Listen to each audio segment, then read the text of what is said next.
I, Donald John Trump, do solemnly swear. I, Donald John Trump.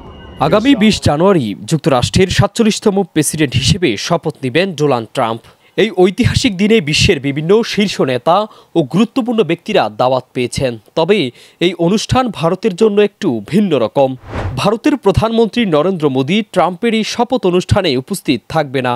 তবে এই অনুষ্ঠানে ভারতের প্রতিনিধিত্ব করবেন পররাষ্ট্রমন্ত্রী এস জয়শঙ্কর। কিন্তু একটি প্রশ্ন ঘুরপাক খাচ্ছে বিশ্ব কূটনীতিতে। এটা কি শুধুই একটি আনুষ্ঠানিক বিষয়, নাকি এর পিছনে রয়েছে গভীর কোনো কূটনৈতিক খেলা? ভারত সরকার স্পষ্টভাবে জানিয়েছে ট্রাম্পের শপথ অনুষ্ঠানে প্রধানমন্ত্রী নরেন্দ্র মোদীর নাম আমন্ত্রণ তালিকায় নেই। এর মানে কি ভারত মার্কিন সম্পর্কের ক্ষেত্রে কোনো চাপ তৈরি হচ্ছে, নাকি এটি একটি শুধুমাত্র প্রশাসনিক সিদ্ধান্ত? মোদী নিজে আগেই ট্রাম্পকে নির্বাচনে জয়ে অভিনন্দন জানিয়েছেন। ট্রাম্পও এর আগে ভারত যুক্তরাষ্ট্রের সম্পর্ককে শক্তিশালী করেছেন। তাহলে কেন মোদী এই অনুষ্ঠানে যাচ্ছে না? কূটনৈতিক অস্থিরতা তৈরি হয়েছে। ভারতের পক্ষ থেকে ট্রাম্পের শপথ অনুষ্ঠানে যোগ দিবেন পররাষ্ট্রমন্ত্রী এস জয়শঙ্কর। এই সফরে ভারত মার্কিন সম্পর্কের এক নতুন অধ্যায়ের সূচনা করবেন তিনি। তার অভিজ্ঞতা, কূটনৈতিক দক্ষতা এবং মার্কিন প্রশাসনের সঙ্গে তার নিবিড় সম্পর্ক নিশ্চয়ই গুরুত্বপূর্ণ ভূমিকা রাখবেন। জয়শঙ্কর ক্যাপিটাল হিলে ট্রাম্পের শপথ অনুষ্ঠানে যোগ দিবেন।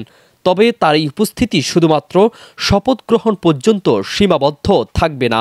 তিনি এই সফরে ট্রাম্প প্রশাসনের শীর্ষ কর্মকর্তাদের সাথে বৈঠক করবেন। তারা সম্ভবত প্রতিরক্ষা, বাণিজ্য ও নিরাপত্তার বিষয়গুলো নিয়ে আলোচনা করবেন। এসব আলোচনা মার্কিন ভারত সম্পর্কের জন্য নতুন দিক উন্মোচন করতে পারে। তবে প্রশ্ন থেকেই যায়, মোদী কেন এই গুরুত্বপূর্ণ সময়ে নিজেদের প্রতিনিধি পাঠাতে বাধ্য হলেন? ট্রাম্পের শপথ অনুষ্ঠানে ইতালির প্রধানমন্ত্রী জর্জিয়া মেলোনি, আর্জেন্টিনার প্রেসিডেন্ট, ব্রাজিলের সাবেক প্রেসিডেন্ট, ওদের মতো অনেক নেতাদের নাম রয়েছে। এই তালিকায় ট্রাম্পের বন্ধু হিসেবে পরিচিত কিছু নেতাও রয়েছে। তাহলে ভারতের প্রধানমন্ত্রীর নাম কেন বাদ? বিশেষ করে চীনের প্রধানমন্ত্রী শি জিনপিংকে আমন্ত্রণ জানানোর বিষয়টি একেবারেই নতুন মাত্রা পেয়েছে।